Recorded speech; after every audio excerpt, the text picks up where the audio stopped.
이번 주 식비는 총 24,670원이 나왔습니다. 생각보다 엄청 적게 나왔네요. 일주일 동안 어떤 집밥을 해먹었길래 이렇게 적게 나왔는지 같이 보실까요? 그리고 이번 영상에서는 지난 영상들의 댓글에서 요리를 잘한다는 이야기를 해주시는 분들이 계셨는데요. 사실 저는 요리를 그렇게 잘하는 편은 아닙니다. 요리를 잘하지 못하는데 왜 굳이 집밥을 해먹고 있을까요? 오늘은 제가 요리를 잘 못해도 집밥을 계속 먹는 이유에 대해서 이야기해볼까 합니다. 이 부분을 바로 보고 싶으시면 화요일 부분부터 보시면 됩니다. 스킵하셔도 괜찮고 처음부터 끝까지 봐주시면 저에게는 아주 큰 힘이 됩니다.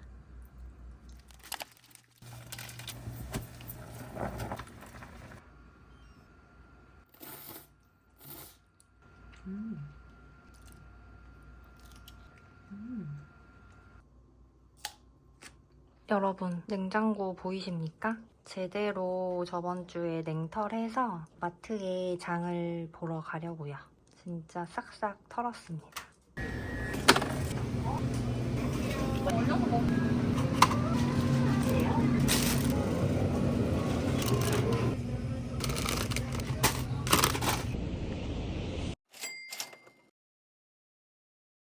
오늘은 뭔가 고기가 좀 먹고 싶어서 돼지 양념 구이 구워서 양배추에 싸서 먹을 거예요.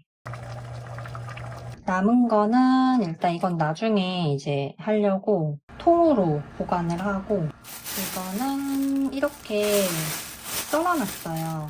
채로. 고기는 야채 없이 구워줄 거예요. 파나 양파 넣어도 맛있는데 오늘은 양배추에만 싸서 먹을 거라서 고기만 구워줄게요. 하나를 다 굽기에는 많아서 여기 통에 조금만 깜짝이야. 나머지는 보관을 하려고요.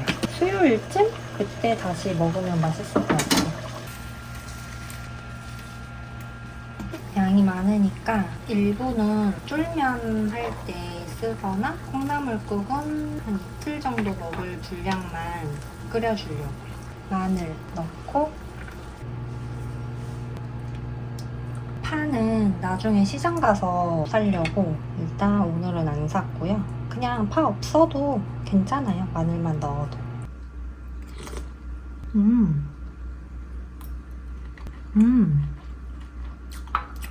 고기 맛있네요. 항상 고기 처음에는 그냥 먹어요. 두 번째부터 쌈을 쌉니다. 여기에 고추장 조금만 해주고 밥도 조금만 해서 맛있어요. 진짜 오늘은 제대로 싹싹 다 비웠습니다. 그럼 지금부터 이야기해볼게요. 지난 영상들의 댓글에서 너무 감사하게도 제가 요리를 잘한다는 이야기를 해주시는 분들이 계셨는데요. 그런데 제가 스스로를 객관적으로 평가해보면 요리를 잘한다기보다는 쉽고 실용적으로 그리고 열심히 하는 편에 가까운 것 같습니다. 사실 열심히 하는 것과 잘하는 건 조금 다르기도 하고 보는 사람에 따라서 다르게 느낄 수도 있을 것 같아요. 그리고 영상을 찍고 편집하다 보면 못하는 것도 잘하는 것처럼 보일 수가 있거든요. 반대로 잘하는 사람도 어떻게 편집하느냐에 따라서 그 결과가 완전히 다르게 보일 수도 있고요. 그래서 저는 요리를 잘한다 보다는 그냥 제 생활에 맞게 쉽고 실용적으로 해먹는 사람이라고 생각합니다. 그런 제가 요리를 잘 못해도 집밥을 계속 먹는 첫 번째 이유는 건강을 챙기기 위해서입니다. 집밥을 해보신 분들은 아시겠지만 생각보다 귀찮고 힘든 일이 많습니다. 반찬 만들고 메인 요리 만들고 일주일 식단까지 짜다 보면 하루가 다 가는 경우도 있고요. 가끔은 이 시간 시급으로 계산하면 얼마지? 이런 생각이 들 때도 있습니다. 그래도 저는 다행히 요리하는 걸 좋아하는 편이라 그런 과정까지도 그냥 즐기면서 하려고 합니다. 대신 매번 처음부터 다 만들진 않고요. 반찬이나 오래 먹을 수 있는 음식은 날을 잡아서 미리 만들어두고 평소에는 만들어 놓은 음식을 먹거나 간단하고 쉬운 요리를 주로 해먹습니다. 그리고 계속 하다 보면 자주 하는 요리들은 확실히 시간이 줄어드는 것 같아요. 결국 집밥의 가장 큰 장점은 내가 먹는 음식을 내가 직접 선택할 수 있다는 거라고 생각합니다. 식재료부터 조리 과정까지 직접 선택할 수 있으니까 내 생활이나 식습관에 맞춰서 먹을 수 있잖아요. 저도 집밥을 꾸준히 먹으면서 제 생활에 맞는 식단을 만들어가는 게 건강에도 도움이 된다고 느꼈습니다. 두 번째 이유는 식비 절약이 자연스럽게 따라오기 때문인데요. 건강도 챙기고 식비도 줄일 수 있으니까 저에게는 일석이조인 거죠. 물론 노동력이 들어갑니다. 장도 봐야 하고 요리도 해야 하고 설거지도 해야 하니까요.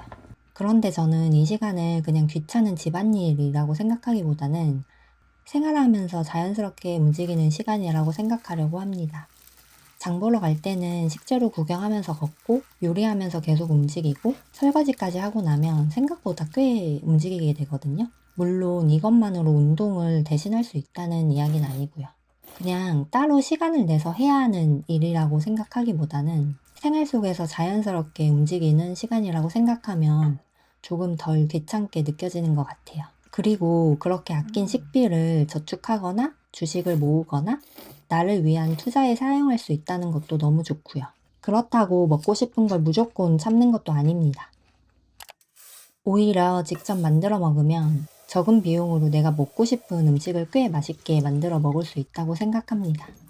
그리고 마지막으로는 집밥을 계속 하다 보면 조금씩 늘어가는 게 재밌고 그 속에서 성취감을 느낄 수 있습니다. 처음엔 할 줄 아는 요리가 별로 없었는데 계속 하다 보면 하나씩 노하우가 쌓이고 어느 순간에는 나만의 방식으로 요리를 하게 되는 것 같아요. 그러다 보면 은근히 성취감도 자연스럽게 따라오게 됩니다. 나 혼자 이것도 해 먹을 수 있네? 이런 생각이 들기도 하고요. 그래서 저에게 집밥은 단순히 밥을 직접 해 먹는 것 이상의 의미가 있는 것 같습니다. 건강도 챙기고 식비도 아끼고 조금씩 생활하는 능력도 늘어나는 것과 동시에 성취감이 생기는 것. 결국 저는 이런 이유들 때문에 요리를 잘하지 못해도 집밥을 계속 먹는 것 같습니다. 오늘 이야기는 여기까지고요. 영상이 도움이 되셨다면 좋아요, 구독 부탁드릴게요. 그럼 다음 주에 또 만나요.